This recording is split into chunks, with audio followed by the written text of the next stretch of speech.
Apa kabarnya Sobat Nyai semua? Assalamualaikum warahmatullahi wabarakatuh. Semoga semuanya sehat-sehat, dimurahkan rezeki, dan selalu dilindungi Allah Subhanahu wa Ta'ala dari hal-hal buruk.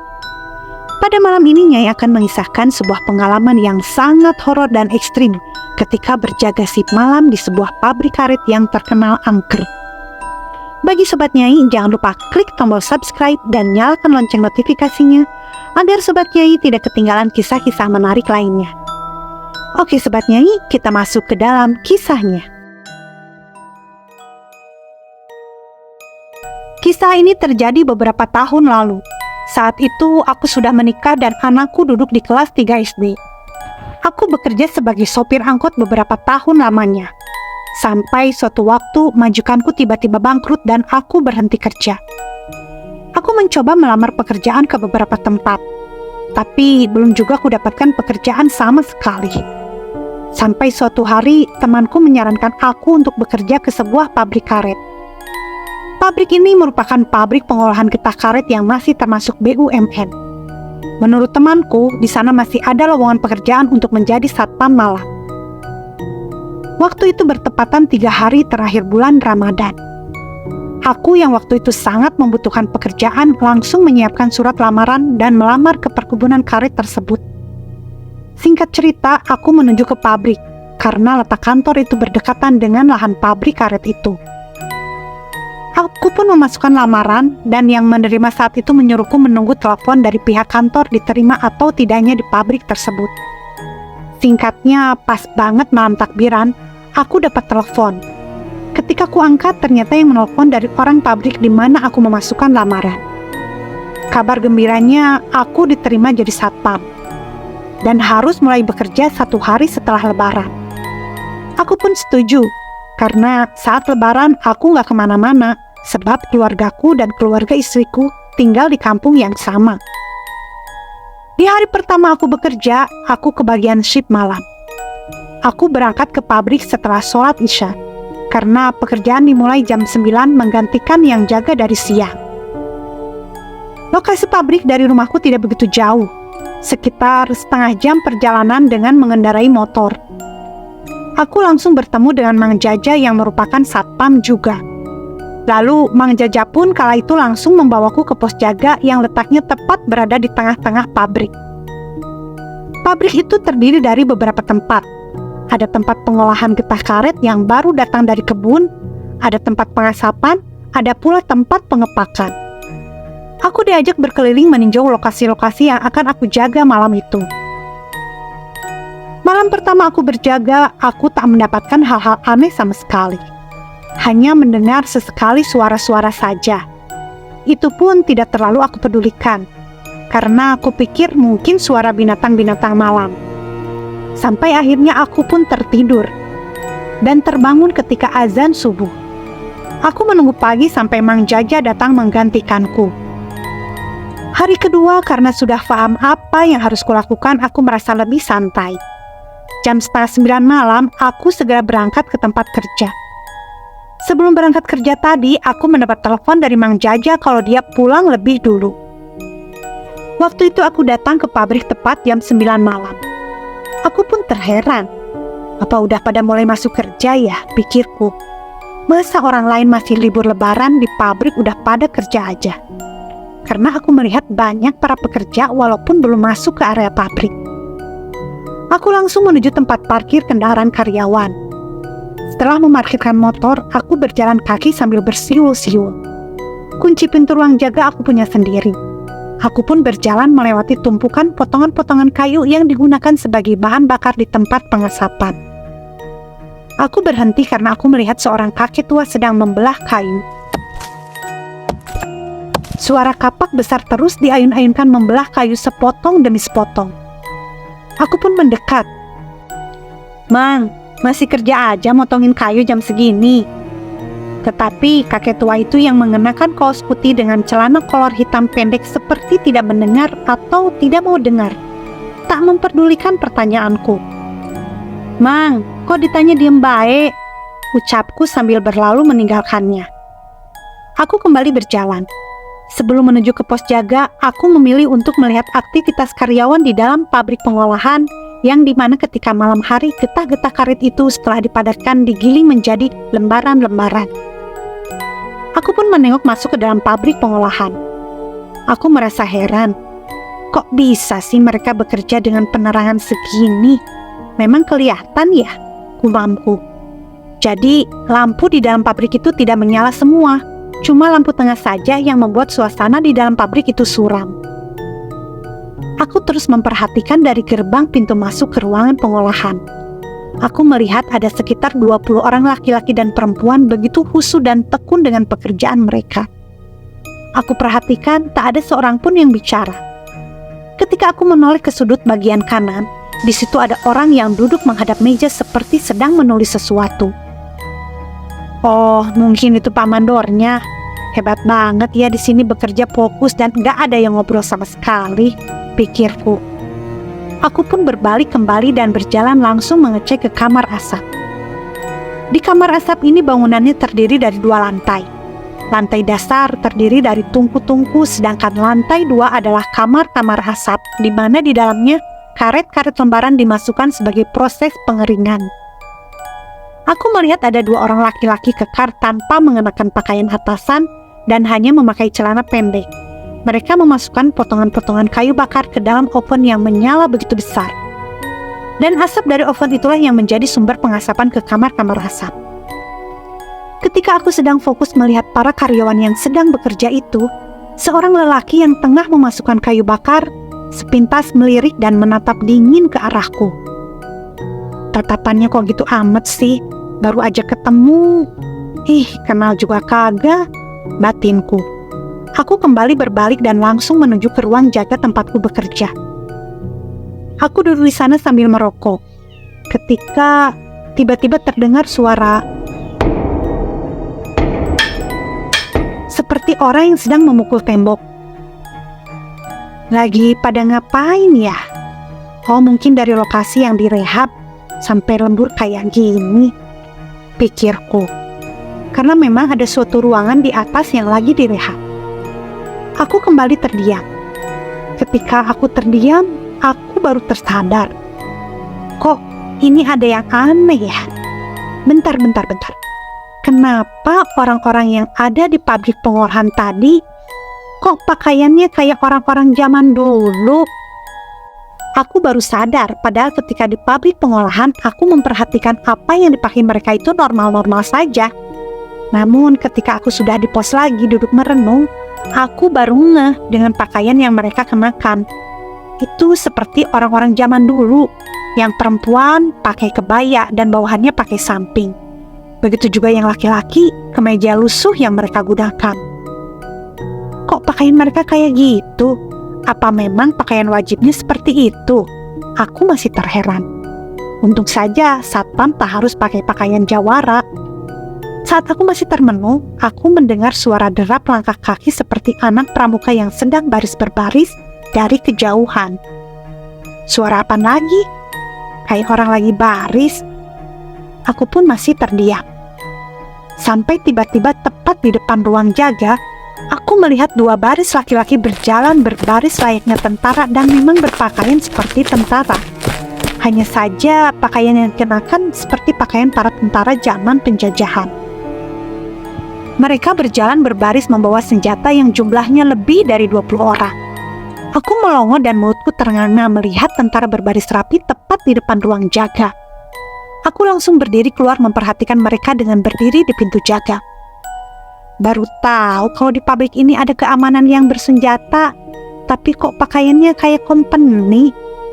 Aku terus memperhatikan, karena takut jika yang berbaris itu bukan manusia. Kuperhatikan terus sampai sosok yang berbaris itu hilang di kegelapan.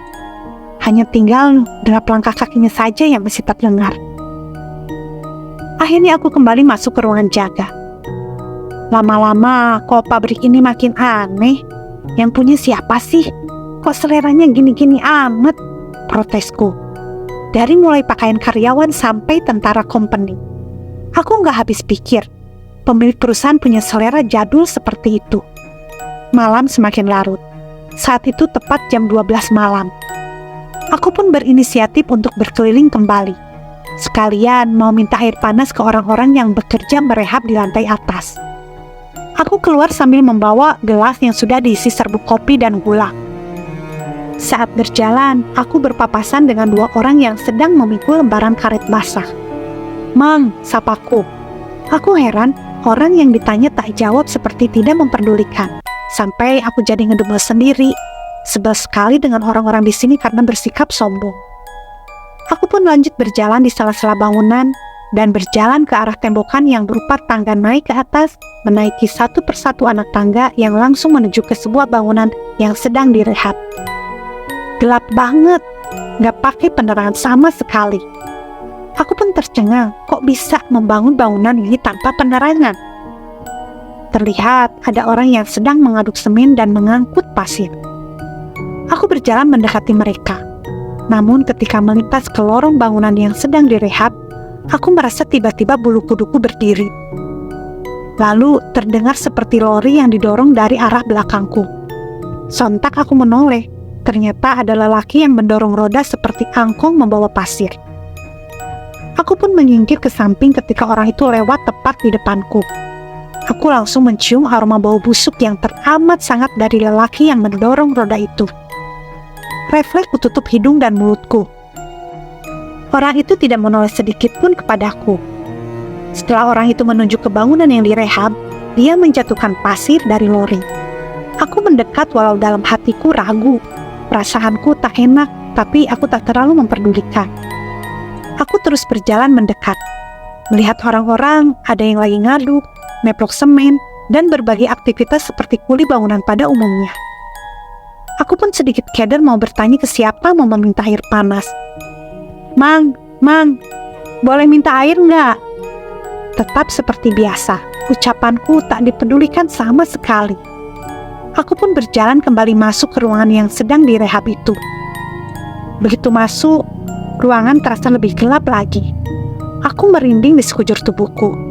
Ruangan terasa sesak, pengap, dan napasku terasa berat.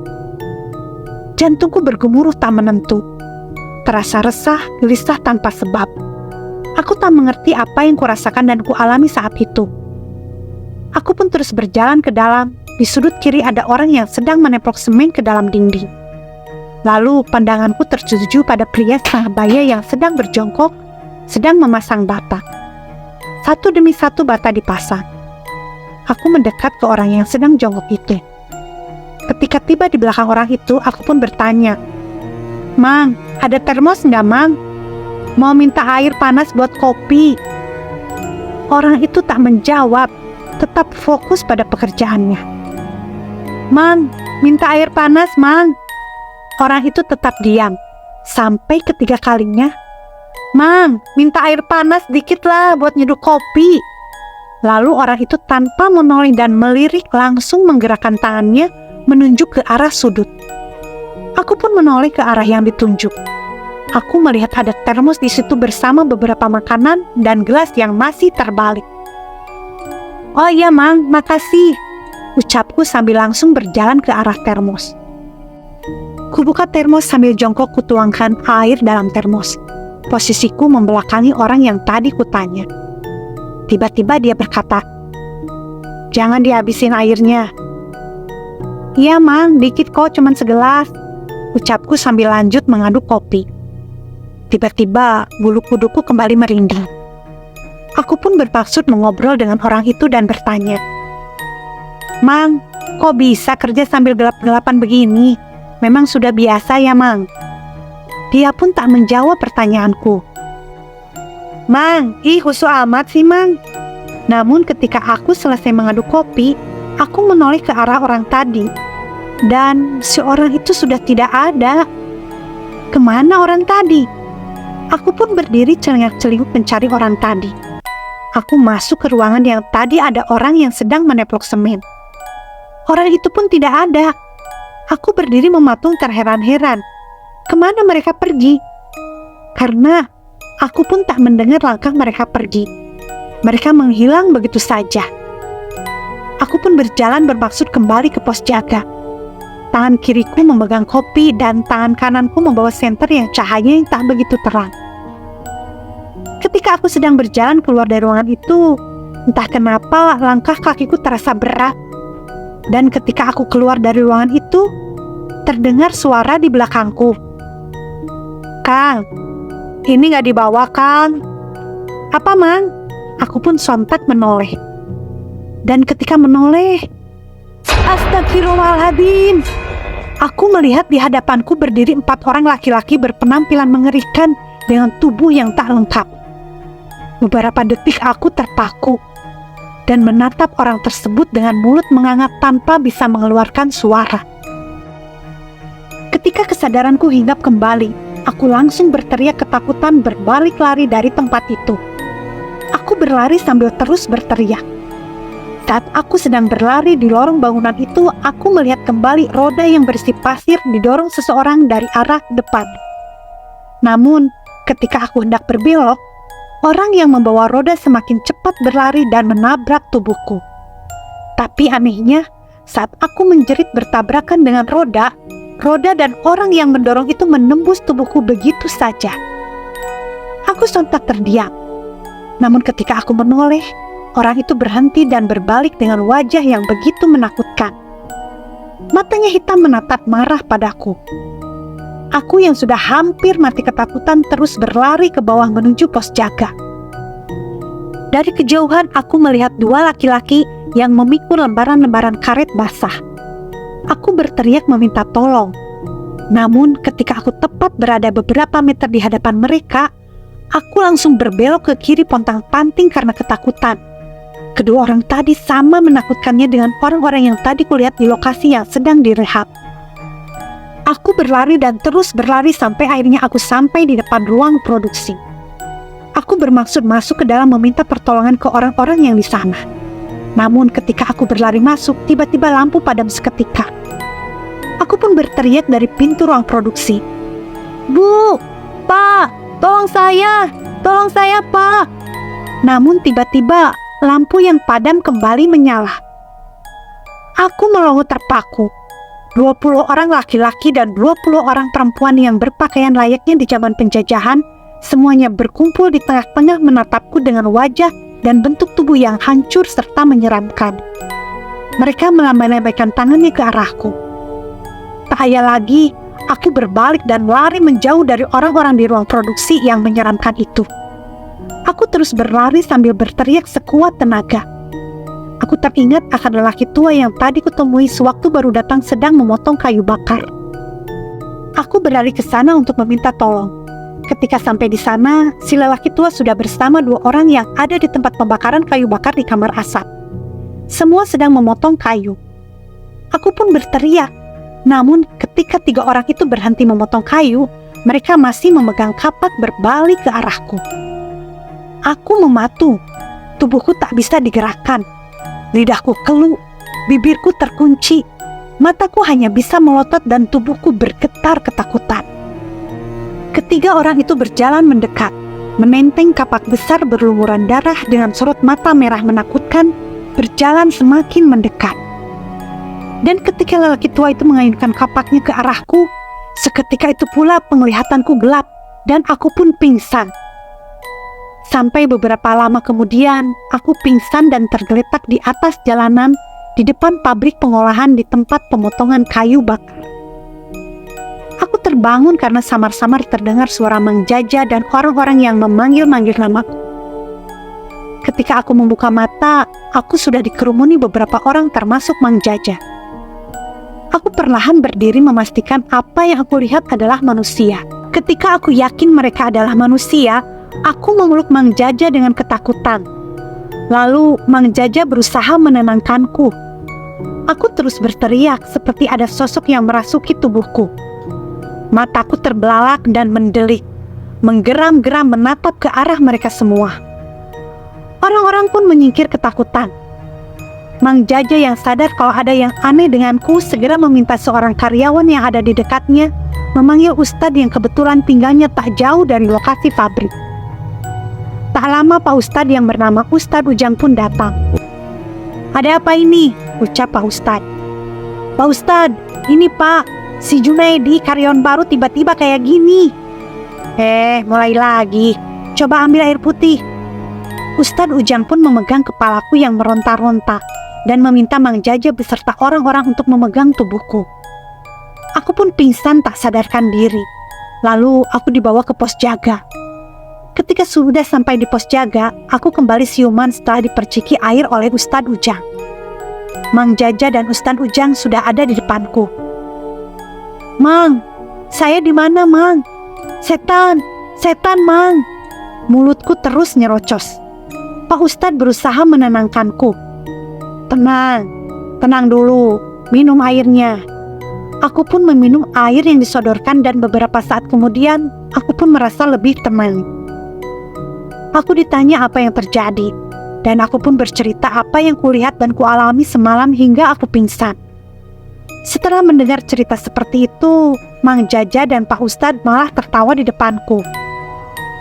Aku pun heran, bukannya kasihan atau bersimpati, Mang Jaja dan Pak Ustadz malah tertawa terbahak-bahak.